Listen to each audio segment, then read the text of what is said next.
All right, time being 4:30, like call the finance personnel meeting to order. Are there any changes to the agenda?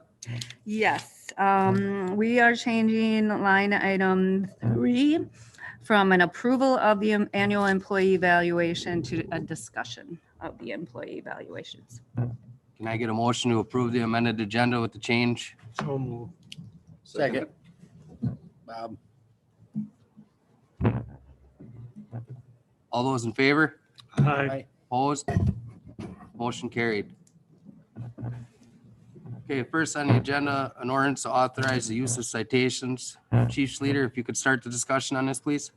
Sure. So what ended up happening is we typically, well, in the past, we've used a community service officer to help us out during the summer. They're typically like an intern. They're in police science, that sort of thing. Gives them an opportunity to kind of see what the police work does, but also allows them to go around, write some parking tickets for us, keep an eye on the boat launch, pick up some bikes, pick up some animals, just relieve some of those duties from the officers so they can focus on other things. I also had a chance to talk with our building inspector, David, and we started looking at some of the stuff that is currently in our ordinance dealing with what he can issue tickets for and what he can't issue tickets for. And one good example is the junk ordinance. In the ordinance, it talks about only law enforcement can write a ticket for a junked vehicle. But our building inspector should also be able to do that. So what I did is I contacted Appleton PD, Grand Chute PD, and Menasha PD to see what they do to authorize citations as far as for other people in the city, as far as employees go, to be able to write the tickets and submit them. And all three of them had very similar ordinances, and that's kind of where we took this from. I sent it over to Earl Waters, got approval from him. And we kind of put this together, which authorizes us, for example, myself as a law enforcement officer, I'm authorized to be able to authorize someone else to write a ticket. For example, it could be eventually, let's say we get parking, I would call them meter maids, but I guess that's probably not politically correct right now, but we get people to go and assist us with parking. I could authorize them to be able to do that without making them a sworn officer. In the same realm, for example, with the junked vehicles, I'd be able to authorize the building inspector to issue a citation for a junked vehicle. It also would be like for the fire chief to allow the inspectors to be able to issue citations. Some of the stuff has always been kind of done in this manner. It's just that we've never had anything that's officially on the books. In Chapter 66 of state statutes, it does talk about authorizations for certain people to be able to do it, including law enforcement. But I felt that it was important that we kind of get this established and get it in the books so that we can officially write tickets and get assistance from other people. So if you've got your park and rec director and there's something in there that they want dealing with, maybe after hour park curfews, that they could authorize that. So I guess I was moving forward with this, hoping that you guys would push this forward into city council for approval, and also consider eventually to have city council look at maybe passing it in one reading, just due to the fact that this way we'd be able to utilize it right away this summer with our new community service officer.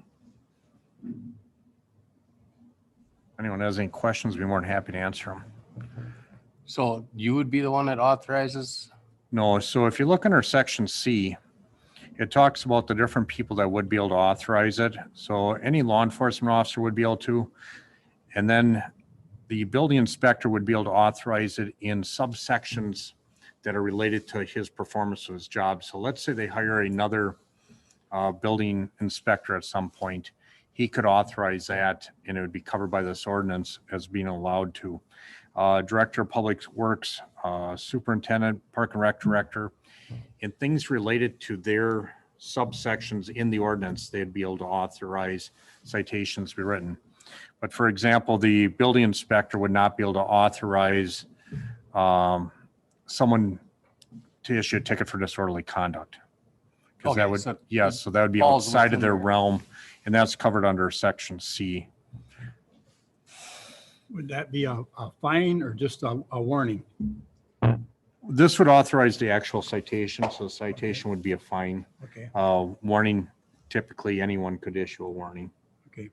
Yeah. And would that be for the building inspector for junk around houses? Yep, absolutely. Any type of junk like that, huh? Yep, and some things he is authorized already by our city ordinance. This just kind of lays it out. It also lays out the format of how we need to write the ticket and what needs to be included, including name, full date of birth, driver's license numbers, and everything else to make sure that we have compliance across the board with all of our agencies. I would make a motion that we approve the ordinance to authorize use of citations and do it in one reading at council.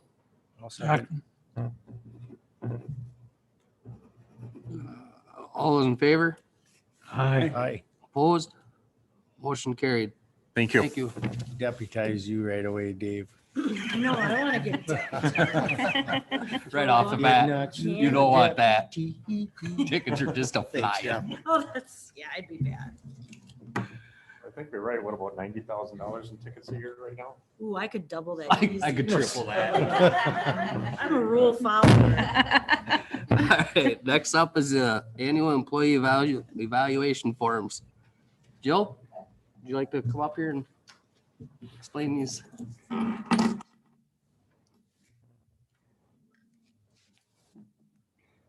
Were you going to introduce just regarding the change, or would you like me to do We that? did that at the beginning for, they already made the change at Okay. the beginning of the meeting, so we're good. Perfect. All right, thank you.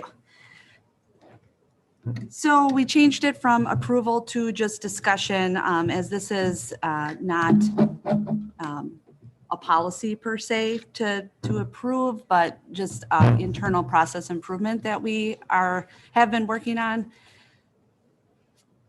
Believe it was early spring. Yeah, it was right before COVID hit last year. The leadership team, myself and Judy and Chad and the department supervisors, even Ann at the library participated in this group wanting to improve our annual performance tool that we used. The one that we did have was not very helpful in really appraising an employee on where they were at.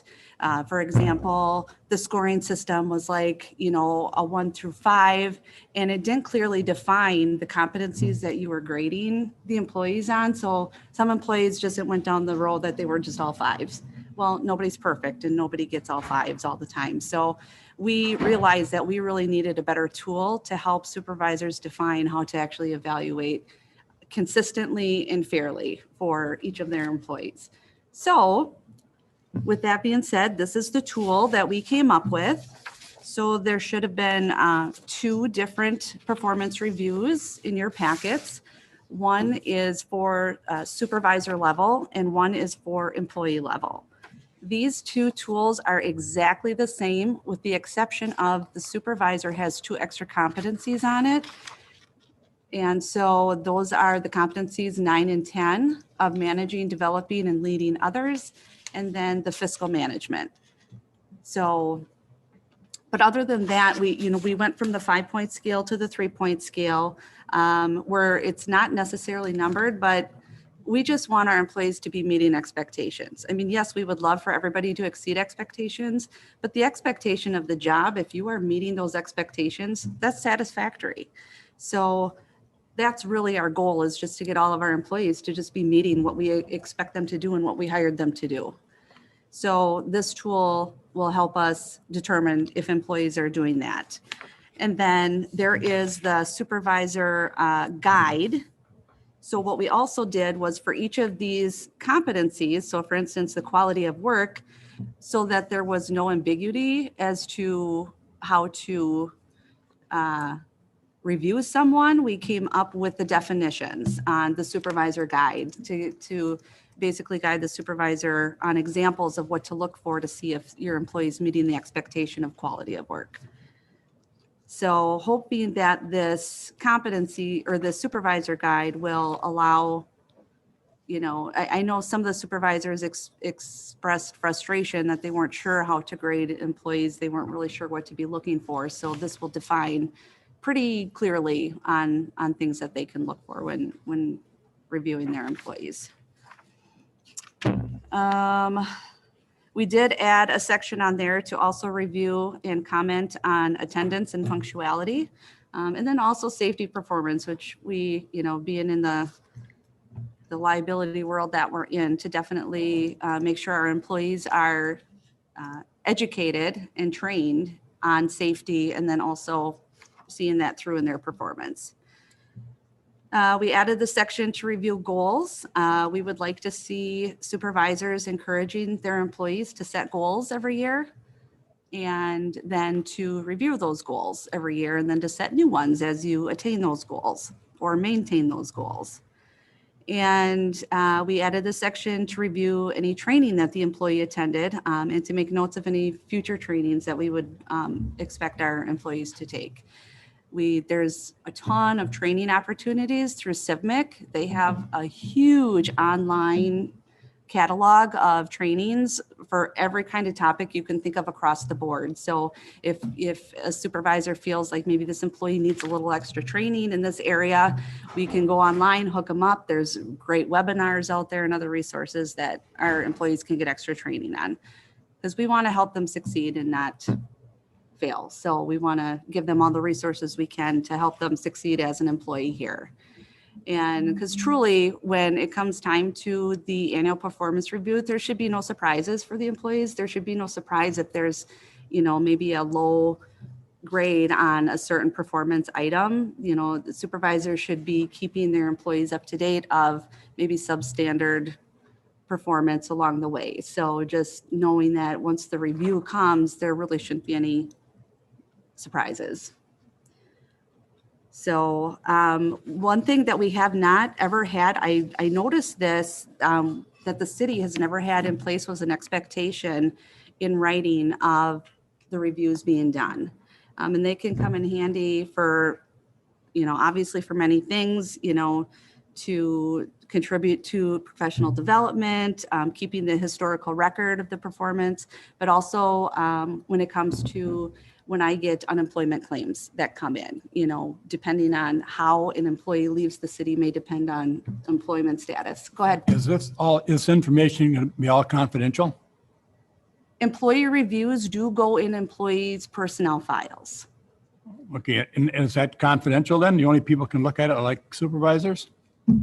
Or can anybody pull up anybody's performance and look at it? By law, performance reviews are part of a personnel file, which if a records request was made, it would be part of that.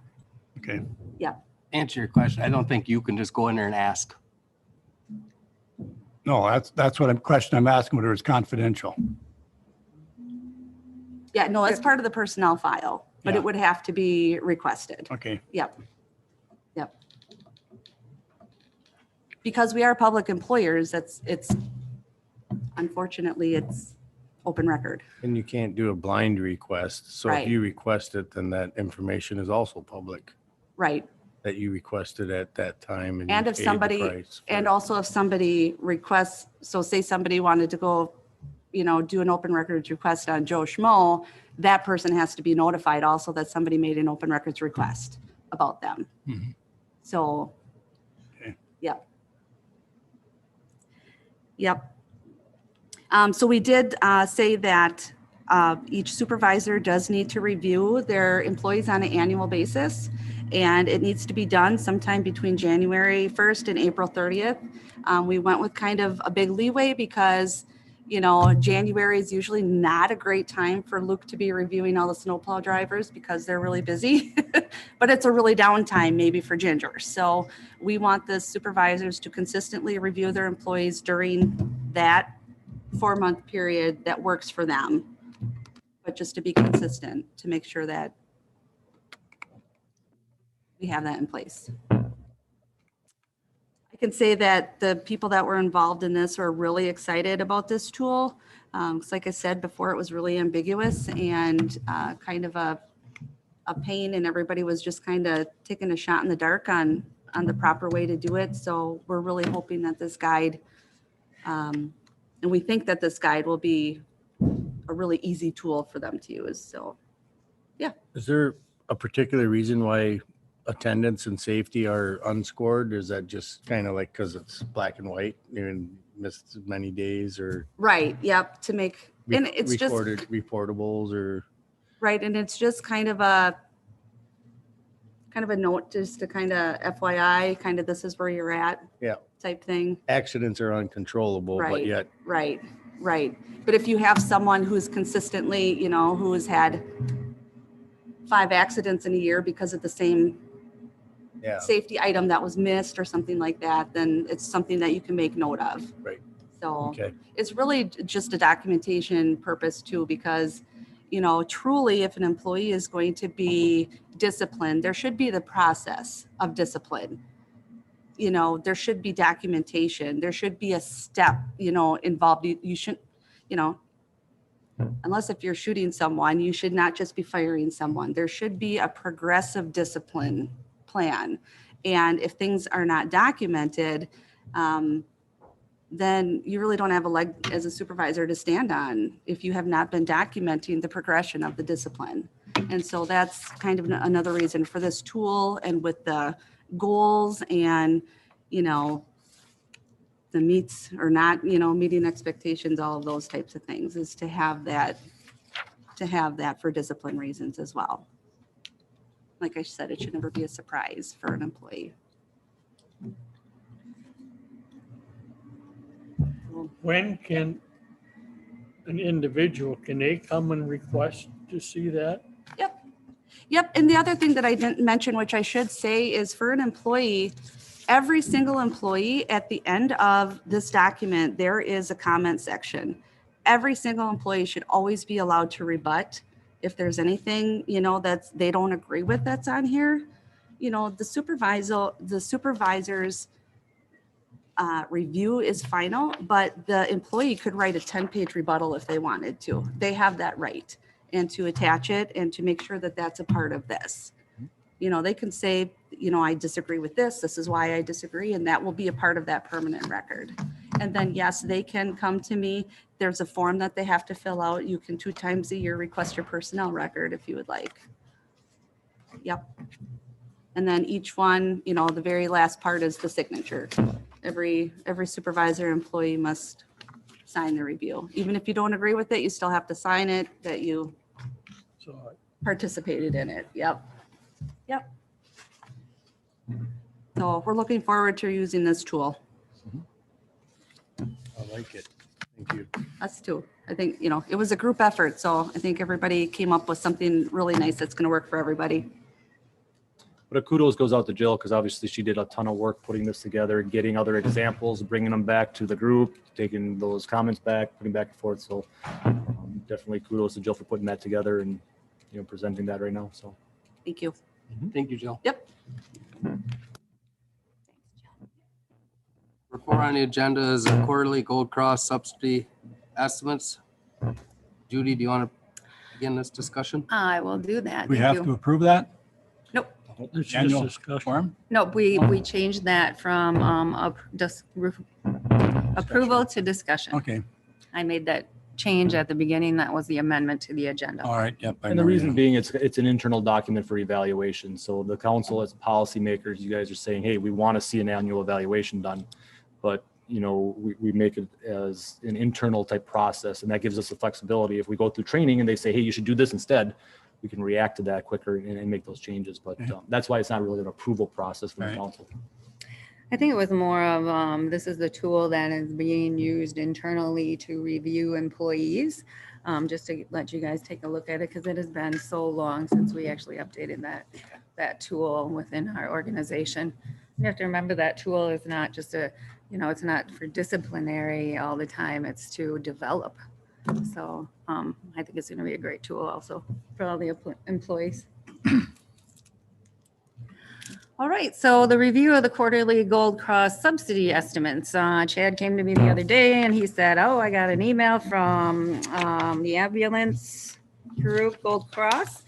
And if you remember, and I know all of you are not going to remember this, but as we went through the budget process for 2021, our ambulance subsidy went up immensely. It went up to about $30,000. And the reason for that increase was all related to COVID. So because they didn't have people actually using the ambulance, the revenue was plummeting. So in order to keep those ambulances in service, they still have to collect the same dollar amount to keep those ambulances within our community. So we saw an increase, and you can see it went from 10.32 per capita in 2020 to 15.33. So when you received the email, originally they had based their estimate at a 7% margin, and currently they are running at 4%. So what is happening here is they're seeing an increase in the usage of Gold Cross again. So the anticipation here is if this continues, now remember, we're still in the first quarter, so we got a long ways to go to the end of the year. But if this trend continues, we could see up to that same kind of increase possibly as we saw last year going into next year's budget, which is really a lot of money for the city of New London if you see $30,000 drop within one line item on our budget. So those funds can be used for another operational category within our budget. So just kind of a heads up as we go into budget. When I present budget, I talk about a lot of things. So what this does is it informs you that possibly as we go into our 2022 budget, we will see this kind of decrease. And I'll talk about it as I'm talking about that budget. So what we try to do is we build on the budget because there's so much information within it. So if we keep you informed as things go along, you'll say, oh yeah, I remember when you said that. Now I remember why that decreased. And I understand how you can move this from here and utilize it here. So this isn't just another informational item that we put on the agenda to let you know that this is what's happening at Gold Cross. So this is a positive thing, and hopefully going into the last 3 quarters of the year, this continues. My other question was to Chad, hey, if it's less there, if their margin continues at this, will we get a reimbursement? And that's a big no. So what they do is every year they estimate at about 7%. And if it's less, they don't ask us for more money. And if it's more, they don't. So it kind of evens out. But because this was such a huge increase, this should hopefully come down a little bit next year. That's the hope anyway. So that would be a great help going into the 2021 operational budget process. Any questions on that? All right, thank you, Judy. Next up is the finance director's monthly reports. Judy again. All right, so every month, for you, those of you that are here for the first finance meeting, welcome. Glad to have you here. So we are at the first quarter. So even though we're in May, we're always 2 months behind because anytime you get a bank statement, you know that it always takes a full month for it to get out, and then it takes me another month to get it updated. So all of these reports are 2 months in arrear, but we're only at the beginning of May. So so I go through these reports every month, and just to show you where the city is sitting at. And with expenditures, revenues, fund balances, wheel tax, and then we have bonding. So the purpose of that is if we have any area within one of these that I feel like are higher than lower, or anything moved in unassigned fund balance, we can continue that communication again. So when we get to a budget process, we're all looking at each other like, wow, I didn't know that was going on. I didn't know our expenses were this much higher than we thought, or our revenues were higher or lower, or all these kind of things. So it's just informing you of where the city is sitting from month to month within our financial estimates. So we will start with the expenditures. And again, we do provide you with every single line item within our budget. I do not go through all of these at these meetings because we would be here till next week. So, Thank you. so what I do go through is this is the level at which our ordinance is passed for the budget, this one right here. Okay, so this is the one when we go through our budget in October, would be passed in October on first reading because I need to get all the information out for taxes. But I like this one better because there's a little bit more detail on this one versus thing, this is, and we're not trying to hide anything, but this is the way the state of Wisconsin statutorily requires us to approve our budget. But then I do this one because, like I said, there's a lot more detail on there. It makes more sense to you. Okay, I know what the mayor and council, I know what the administration is, I know what insurance is. So at this point, you anticipate after 3 months being in business or working through the city, we would be at about 25%. And you can see currently that we are at 30.73%. And there's a lot of reasons for that. We're a little bit higher when we first start our annual budget. And most of that has to do with insurance. As you know, most people pay their insurance, or businesses pay their insurance annually. So we pay a lot of our insurance in January. In fact, the first checks that go out, most of them have to do with our insurance. So I'm talking about fleet insurance, liability insurance, cyber insurance. We just have a number of insurance policies that have to be paid right away in January. The one that pays quarterly is unemployment and workers' comp. So those take a little bit longer. So you see that we're at 76% and there's still dollars remaining in there, but that pushes up our percentage on the bottom. So that's why you're going to see a little bit more. What I do in my actual memo right here is I try to point those things out to you. So, okay, we should be at 25%. We're over that. And this is why.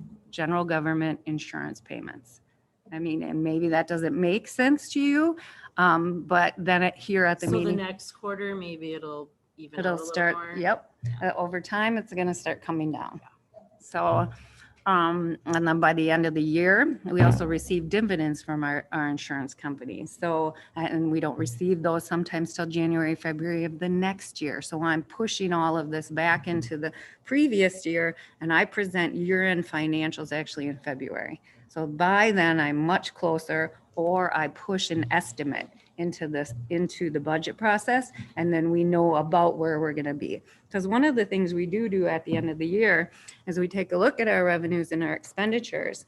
If we have anything remaining within our budget, we push it into capital.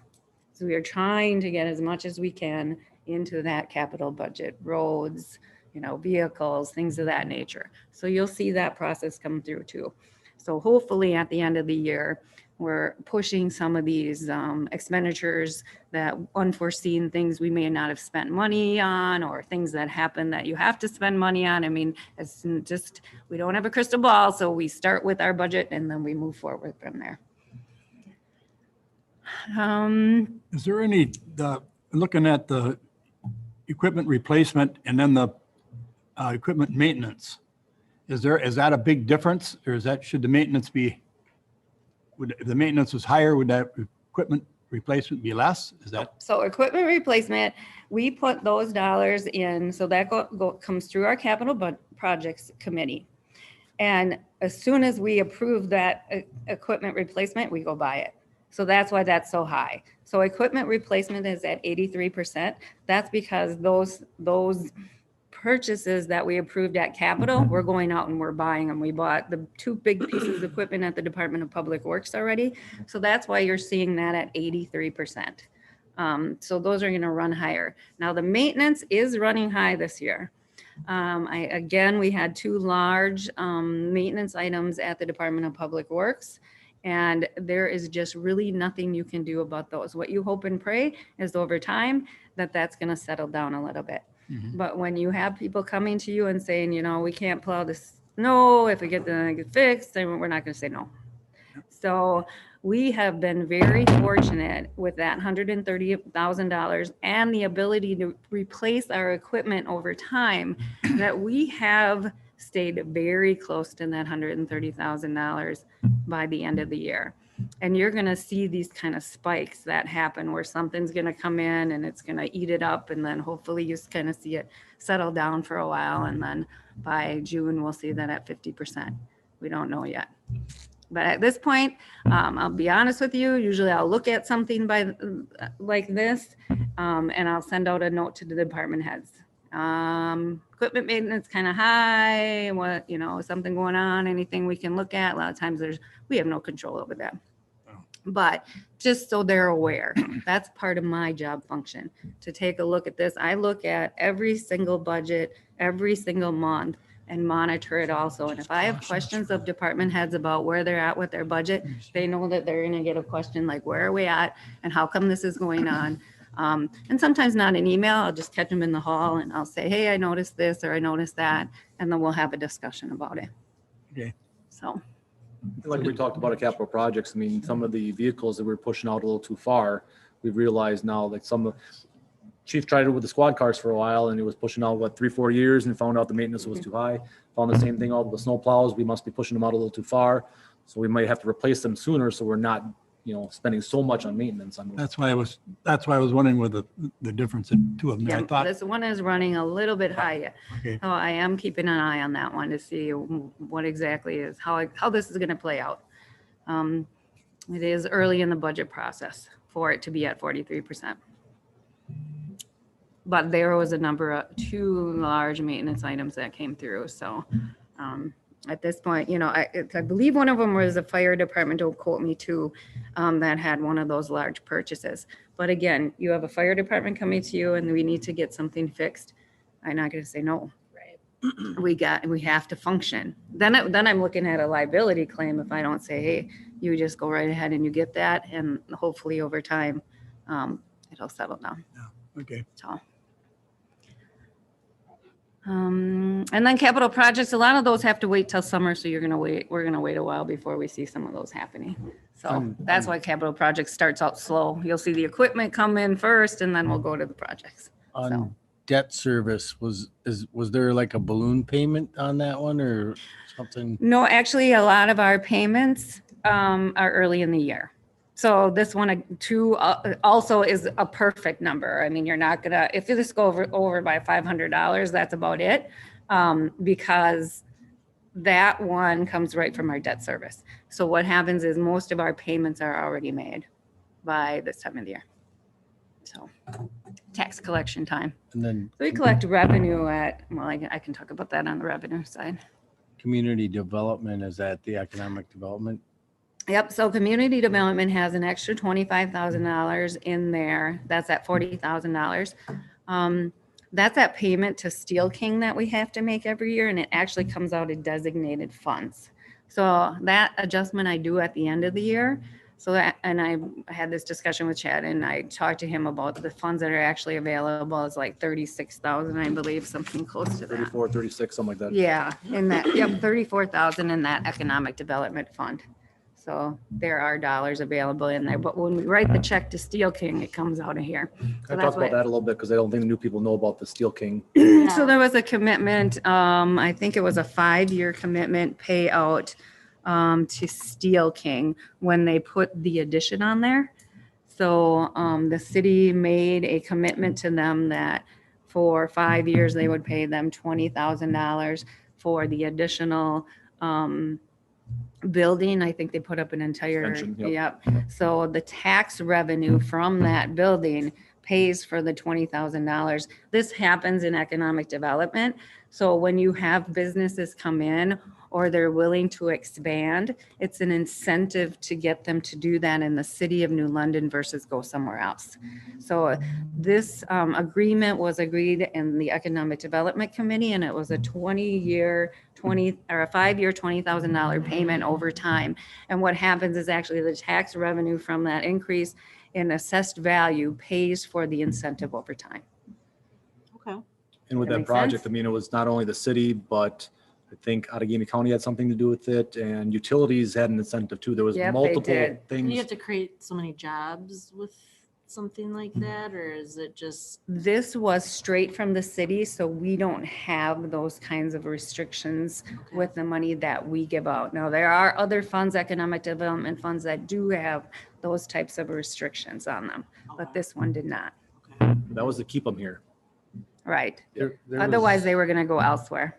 So sometimes you Yeah, have to do what okay. you have to Yeah. do Oh, I to, agree. There Yeah. was a similar agreement in like 1999 when Festival was like, where are we gonna go? Where are we gonna? The city had a very big interest in keeping them downtown. And so there was a 10-year $10,000 a year for snow removal, parking lot maintenance. And Yep.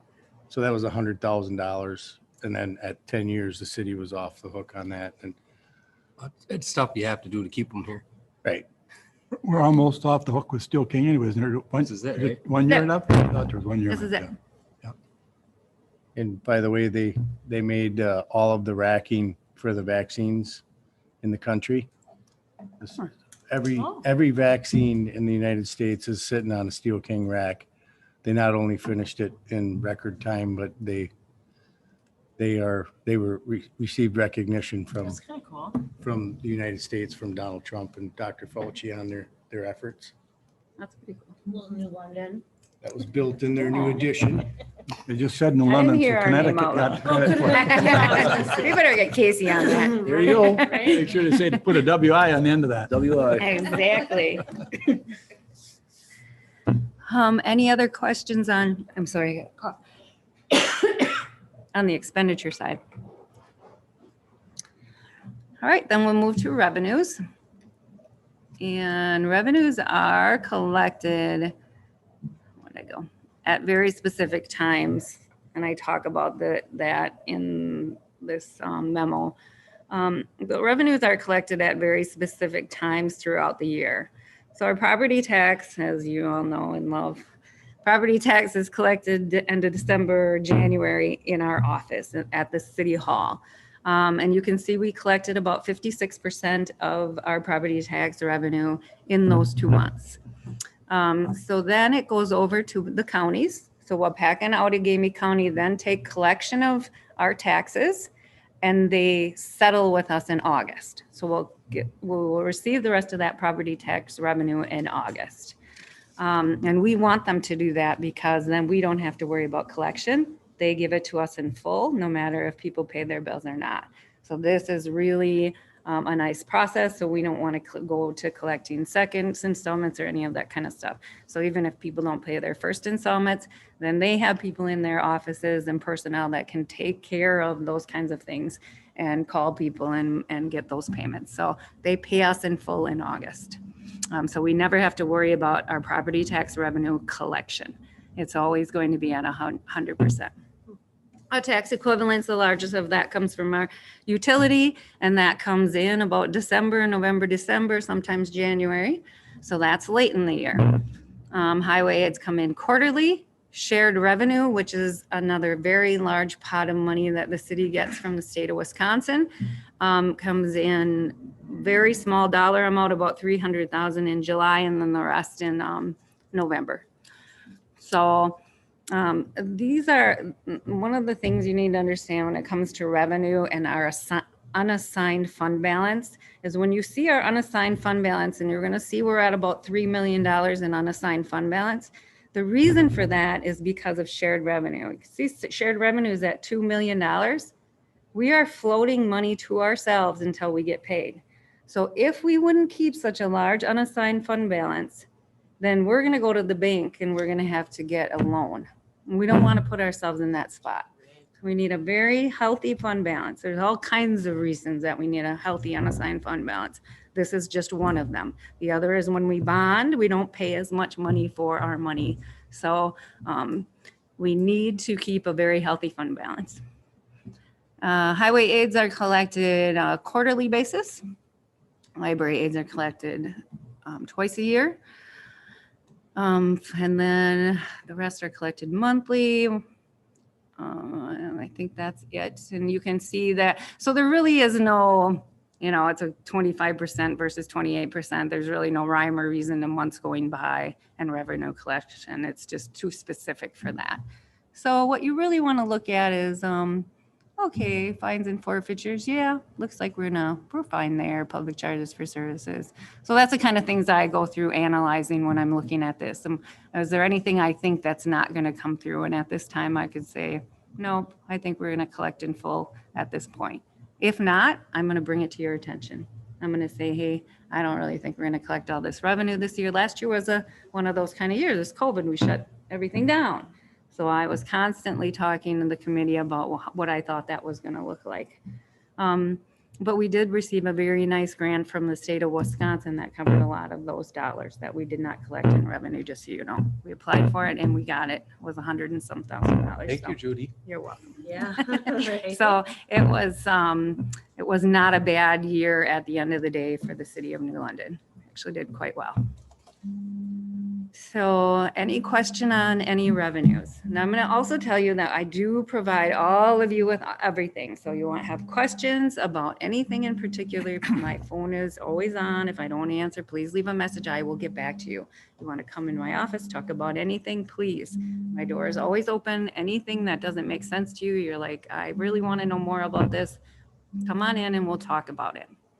I have one question about the library aid. Mhm. There was a lot of discussion yesterday about Mhm. building a new library. If they were to build a new library, would they be able to get more library aid, or is that just a certain amount of money that they are allocated? Right, so that building in particular, it has to do with circ, so it has to do with circulation of materials. And I would not anticipate that dollar amount to go up, because it's not like they're gonna increase books and things going out the door. I think they're just giving an alternate place for other things to be happening there. I don't think there's gonna be any books at all in that new area. Technology Yeah. is- So I would not anticipate this revenue to go up. So one thing you can do is just go to the library and start checking all books and the circulation goes up and we can get some more. revenue. Actually, actually, no, because what happens is the price per cert goes down if you pump it up like that, Oh. and then they'll get less money. Oh, I'm So still you trying wanna to get do you to that. support the You library. leave the system alone, it's really doing well for itself, Okay, honestly. So this is money collected also from people outside of the city. So a lot of those circs are from, which is a good thing, because you know that they're using the library. I mean, and they should be paying for it. So this is a way actually for people, because a lot of people from outside of the city also use the roads, and they don't really pay for them. So this is really a nice way that that the county has come up with an idea for districts outside the city to actually pay some of the dollars towards the library that they're using. So it's actually a very, very nice system that they have set up. They actually use our treatment plant a lot more often now too, with the new DNR regulations of septic hauling. Yeah. And with our rates, which we want to take their crap. In one way or It helps our another. treatment plant too. Yes, it does. Any other questions? All right, now we're gonna go up. We're gonna show you all the fun stuff we have money set aside for. This is assigned and unassigned fund balance. Okay, so assigned fund balance is a dollar amount that this committee has decided that we're going to set aside for that particular purpose. Just because it's assigned to a particular purpose, well, some of these we cannot touch. Some of these we can move around. So capital projects is one of them. I wouldn't suggest you do that, but these are motions made within this committee, and you will be part of those discussions as we go into the end of the year, is what should we put away for capital projects in the future? And a lot of times this discussion will happen, not a lot of times, it will happen when we figure out how much have we spent this year, how much revenue have we taken in, how many expenditures we have, and now what can we push over to capital projects so that we're putting our dollars within our operational budget into our capital projects, because that's kind of what these decided was the best use of our funds.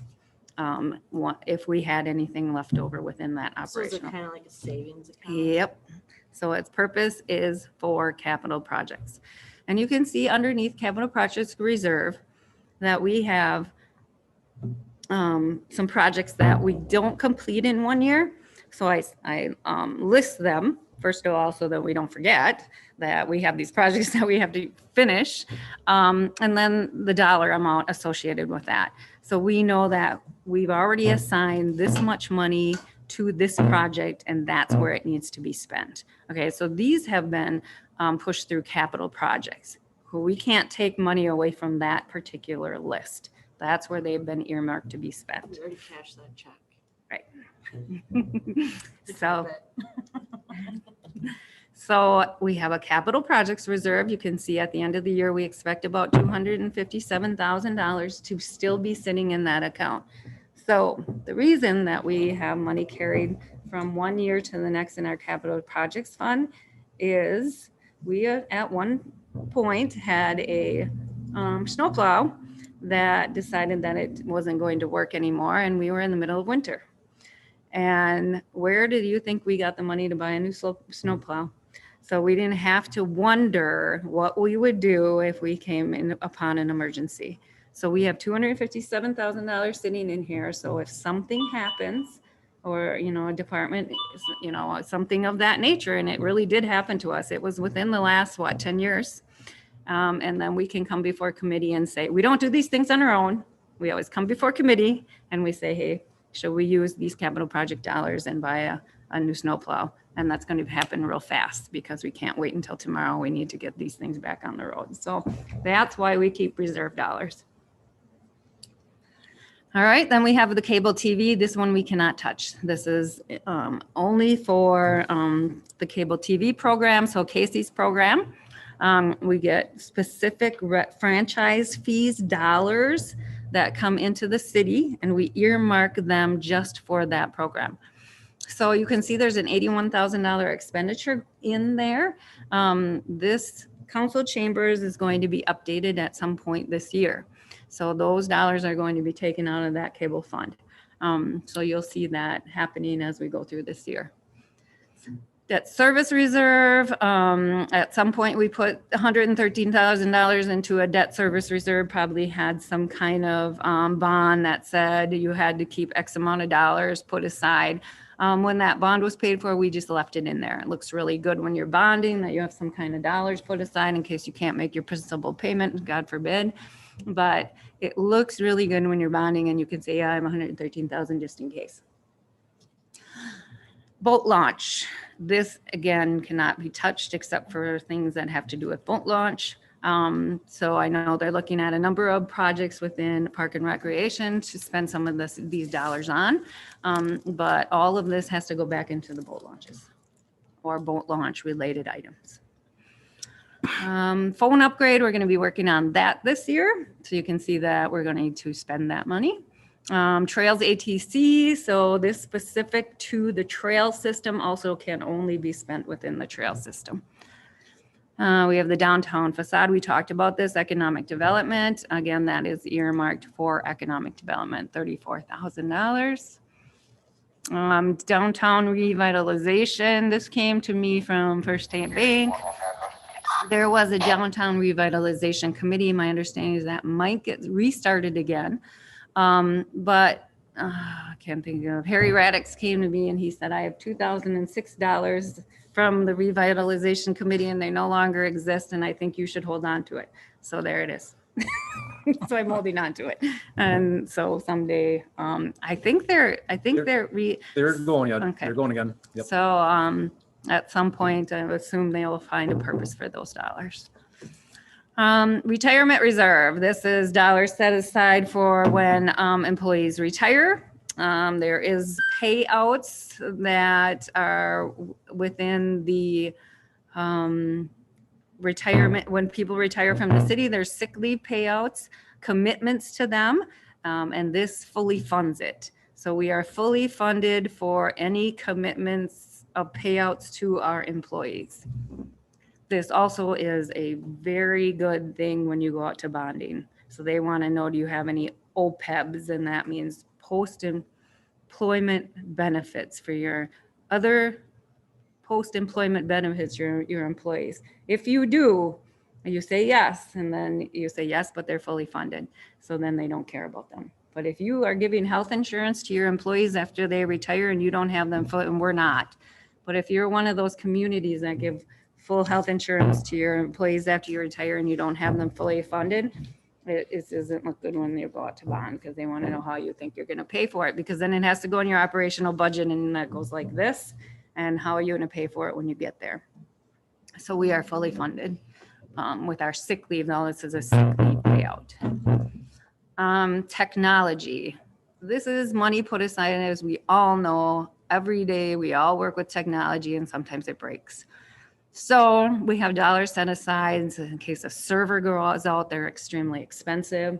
So let's say, and I might be sounding like a broken record here, and I hope you're getting some kind of feeling of the fact that we at the City of New London are trying to take care of ourselves in case of an emergency.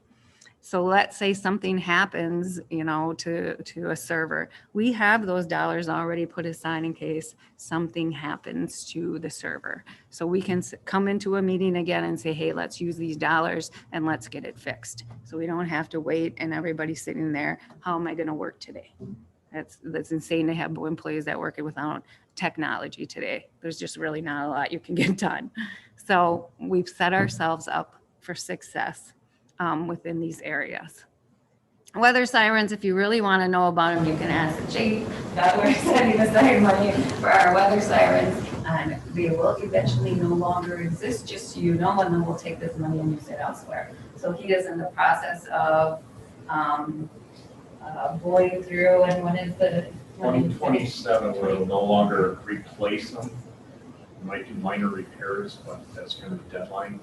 With technology nowadays, with cell phones and everything else, people don't listen to the weather sirens anyway. So we've started a project with handing out weather radios and stuff for other people, that by 2027, there'll be technology for everyone. So, and just to give you an idea, one siren, if we were replaced with, would be about $25,000 to $30,000.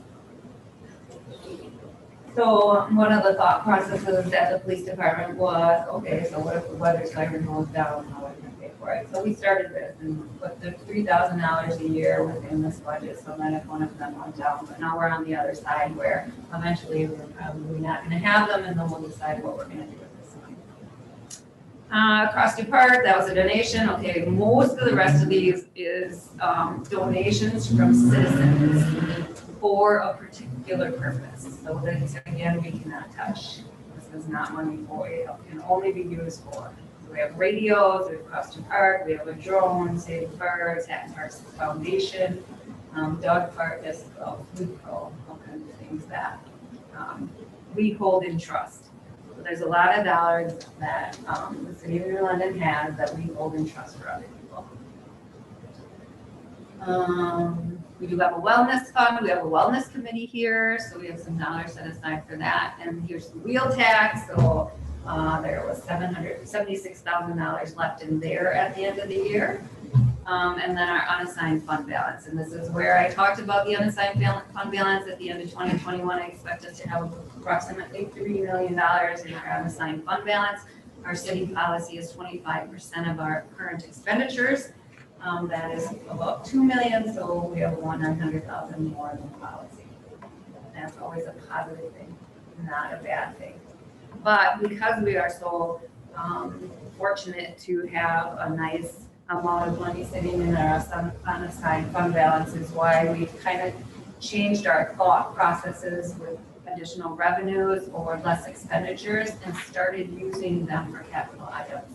So at this point, there is no purpose for us to continue to build on this because it is so flush and we are in such good shape. We believe the best use for any funding that is available is into capital projects. We'll talk about this if anybody has any ideas, any other, what we as a committee have always decided that when we have those funds left over, that capital projects is where we want to put them. Any questions on any of those?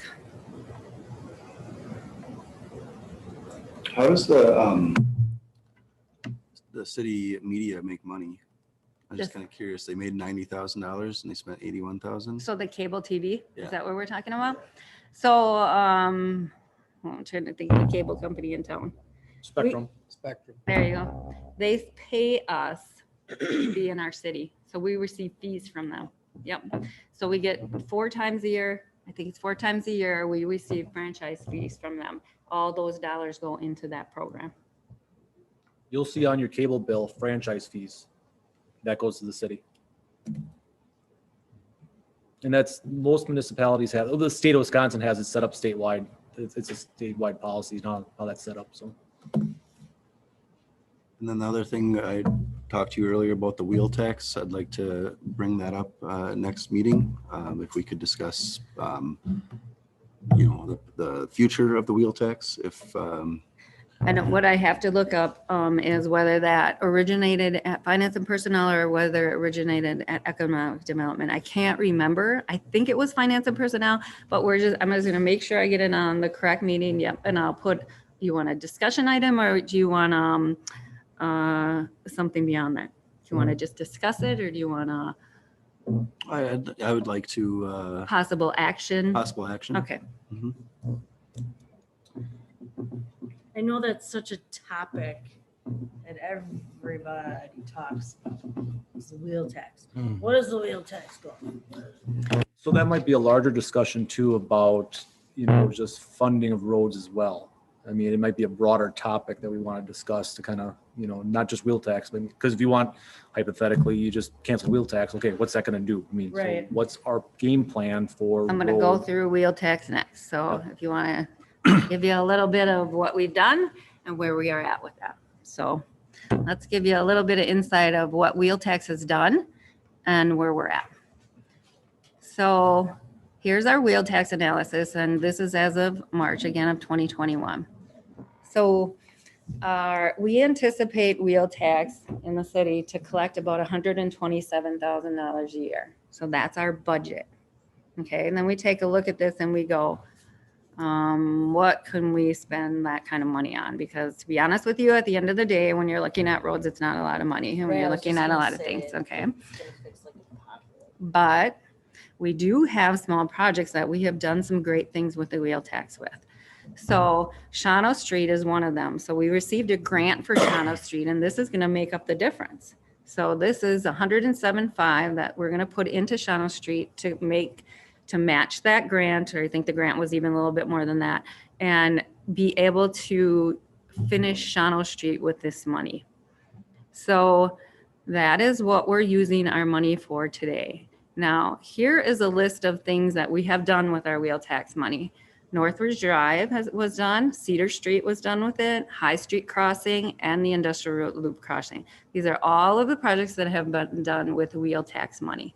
That is why people are complaining, because they're just, they're not heavily trafficked areas. So they're saying what you're using wheel they're- tax for yeah, should be, okay. Well, Shawano Street, I think, Yeah, is a Shawano little Street, bit but more, yeah. Some of okay. these, they're just not everybody goes on Cedar Street. You know what I mean? Mhm. Got to So they- remember though, that there's a limited amount of money that's coming in. We cannot replace, say, downtown with wheel tax. Right. Downtown's gonna cost us Yeah. 5 million. Yeah, you don't have to Six. tell me, and I try to explain both. this to people. Yeah. Because it's so little money, but such a headache, that's why I want to re-discuss it. Because it is such a passionate talking point So if And we, for so many people. if we took that 127,000 anticipated revenue and spread it out across just the property owners, Yeah, property tax. Yeah.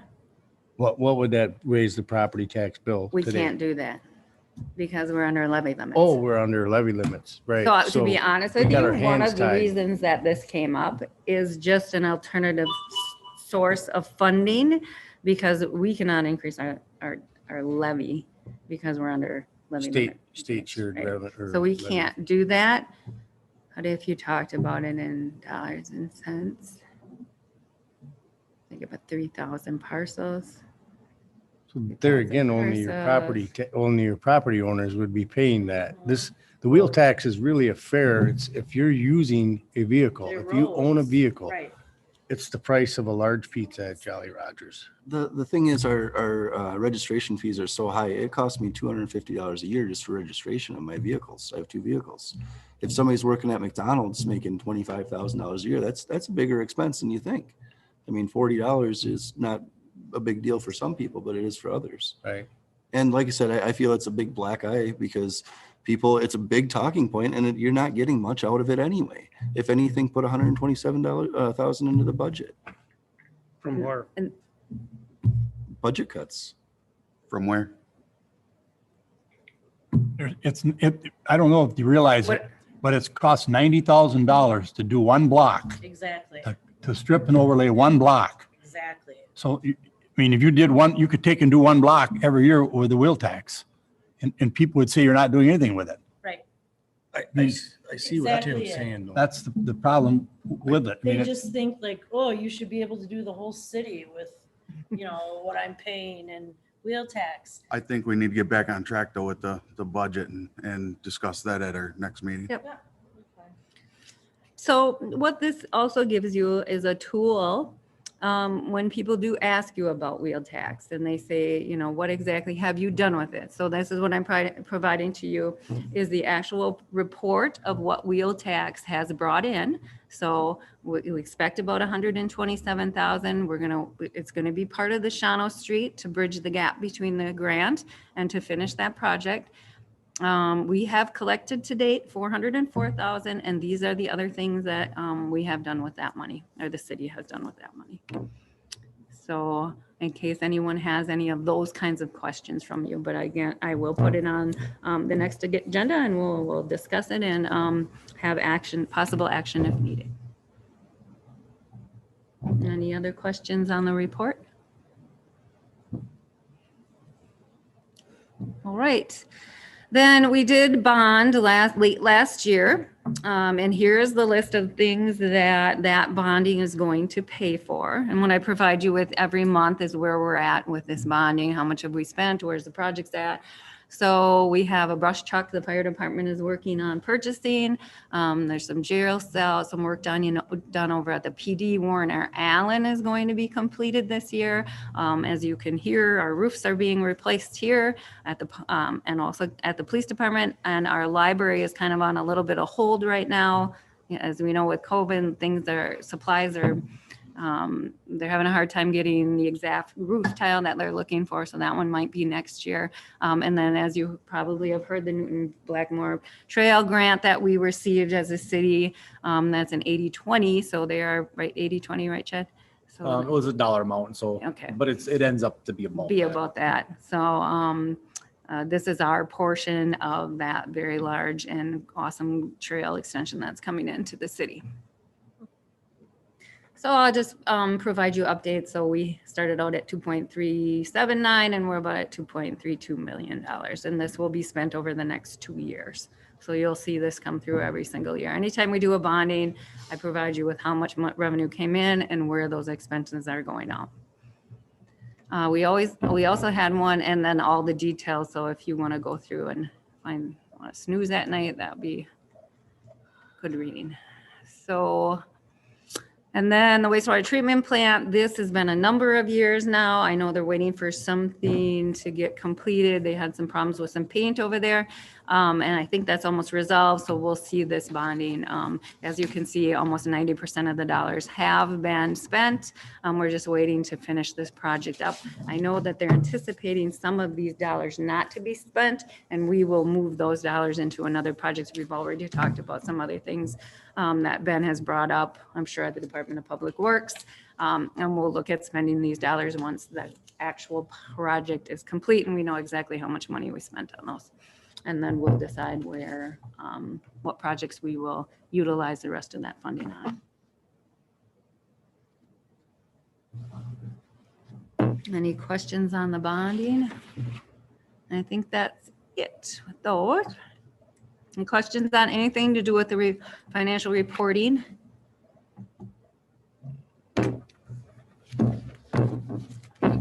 Finance director's report. All right, then usually I give you a little synopsis of what I do. I don't tell you everything that I do, but I try to. I don't have time to tell you everything that I do. Took a phone call. But I tell you some of the things. I filled out an expenditure restraint. The city of New London receives about 150 anywhere 130, 150. It kind of fluctuates every year depending on how many communities qualify for the expenditure restraint. I have to have that into them by May 2nd of each year. So I did send that information over the state. In my position, I have a lot of things that I have to have in a timely manner over to the state of Wisconsin, or we will be fined, or they will take our money, or they will take some of our shared revenue. Currently, I am working on the state financial report. That has to be filed by the end of next week. If we do not, we get 10% penalty and they start taking money from us. So in my position, we have a lot of financial data that we share with the state of Wisconsin in order for them to give us our dollars back. So we are really careful that we're being timely with a lot of these filings. CDGB and ADA street projects, I did have some final, I don't know if you guys know that we received a grant to help with the roads back here. So me and Missy Kempen from our office wrote that grant, and we received that grant, and we will be receiving that money. And I did the final paperwork to the state this past month. The paperwork is just endless. And I have to say that I cheated a little bit because Chad actually had the Newton Blackmore Trail done. So we did have some information to help us through that process, but it was a difficult. And John went out and knocked on doors, and Bob Besaw knocked on doors, and I think we had the mayor knocked on doors. So it was kind of a joint effort, but it was what, month, 2 months that we went through all of that paperwork for the state, and we were just super excited that we actually received that funding. So you're going to see those roads done back there, and I think it's much needed in a great area for those dollars to be used. So, and then some ADA improvements within our parks. So that also is an area where you have to be careful because the state comes in and they don't see you moving forward with your ADA projects within your city. And if they don't see you at least movement forward, they're going to start coming in and telling you have to do this and you have to do that. And we don't want to be in that position because, as you know, we only have so many dollars and we have to put them in other things, and we don't want to be pushing everything in those projects, and anything that we can help moving them projects forward is really good for the city.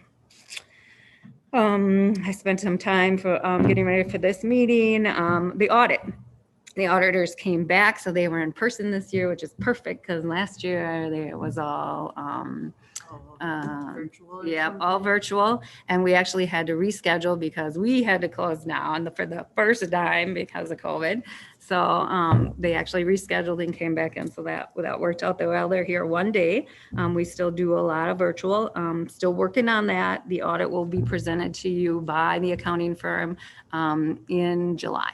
Usually about July time period, and unless something holds us up, because we also wait for other information, the utility audit has to be done. So there's other things that connect with our audit to make, and those things have to be done before we can wrap it up and finish it. I love to get it done by July, because then by August, I'm thinking about, I'm already into 2020. So it's really nice if I can at least get rid of one of those 3 years that I'm constantly thinking about. So. As you all know, the $1.9 trillion federal stimulus rescue plan has passed. The city of New London will be receiving funds. I'm constantly monitoring that, attending the league meetings to see exactly where we are going to think or decide to spend that funding. So we will definitely be having discussions. That money has to be spent by the end of December 2024. So we will be looking at things that we probably already have on the drawing board, because it's not a time to be thinking about and getting ready for a big project of that nature and not having it already on your radar. So it's going to be something that we probably already are thinking about, and look at our capital projects. So And they don't really have guidelines like how you have to spend? they do. Oh. We're still working on what do their guidelines mean. So, it's the federal government. You can read it all day long, but exactly what one of the line items says sewer and water, which is something that we have on our radar, but how about the street that we have to pull apart to get to the sewer and water? Those are the kind of questions that I want to make sure that we understand before you earmark where those funds are going. And it is a substantial, it's about, It's about $700,000 that we will be receiving. So again, those funds, and we will meet as department heads. We're going to talk about it, bring in the library, the police, everybody's going to have, you know, some input on this, but you guys will be deciding where those funds will be spent at the end of the day. We'll come forward with recommendations, and then we'll make that decision. And again, 2024 is going to come quite fast, and we want to spend the money, because if you don't spend it, guess what? We're going to take it back. So we need to, once we internalize, you know, what that means to us as far as funding and where we're going to go with it, and then we'll move forward and start talking about it at committee and get those dollars where we want to move forward and get that project done, whatever that project or projects are. Right now, the estimate is 700,000. Yeah.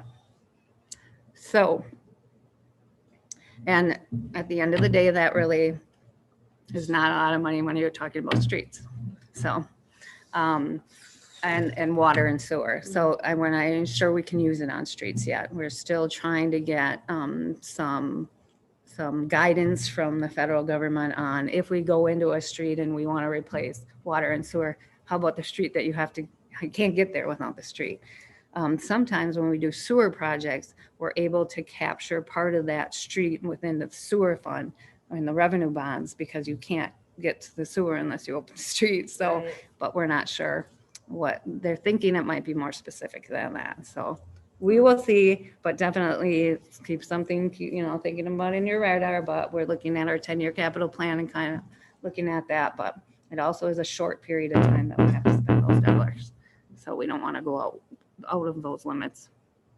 We don't want to lose that money. So that is something that I'm constantly monitoring. Also, the state budget, as you know, or may not know, that's happening this week. So the governor put forth his budget, and now the Senate is going to put forth their budget, and they said they're going to not look at that budget at all, and they're going to put this budget.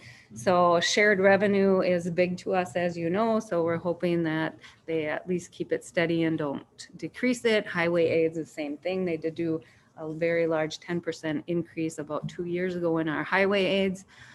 So all of those things I keep an eye on to see where we're going for 2022 for budget. And then I would let you know. I would come to the committee and say, oh boy, you know, the state did this or the state did that, or we can look forward to this or we can look forward to that for funding for next year.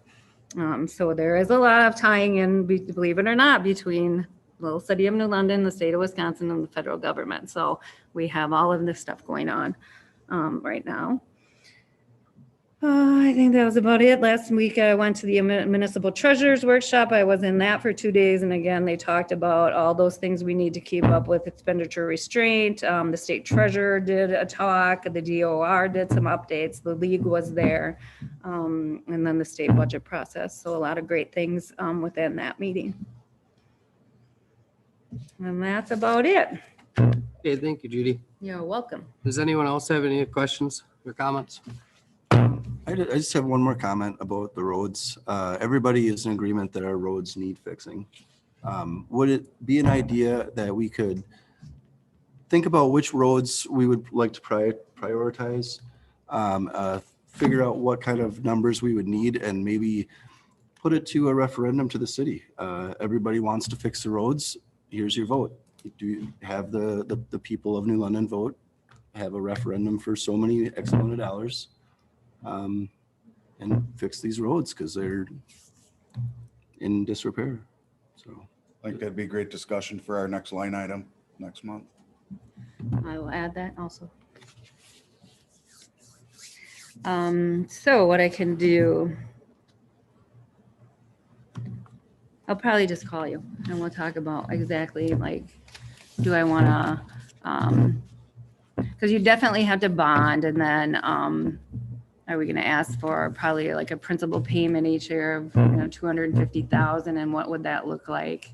So give them specific information about. So I'll have to think through that for a little bit, and then we'll talk about it. But I think a general topic would just be how to fund the roads. I mean, you're broadening it to how are you going to fund, Yeah, road and replacement so in the future? Right, and so there is a utility, Transportation utility. yep, a transportation utility, which allows the city to put X dollar amount on everyone's tax or everyone's utility bill. It is becoming popular, more and more popular. One of the things you have to understand within the city tax levy is that we have levy limits. So anything that we would want to increase our budget for has to be debt-based. We can't, I mean, we could put it in our operational budget, but then you wouldn't probably have a police department because you're talking about big dollars. That is the only place currently within our levy. So these are things maybe that the state's going to change. We don't know this week or how things are going to pan out at the end of the month. I'm sure that's not going to be all settled this week. But that I'm also looking at. So any kind of lessening of restrictions of levy limits and things of that nature. But right now, anything that would increase would have to be debt-based. And we are limited to debt. So maybe I'll bring that up next time too. All right. Ask for a motion to adjourn. So moved. Second. All in favor? Aye. Aye.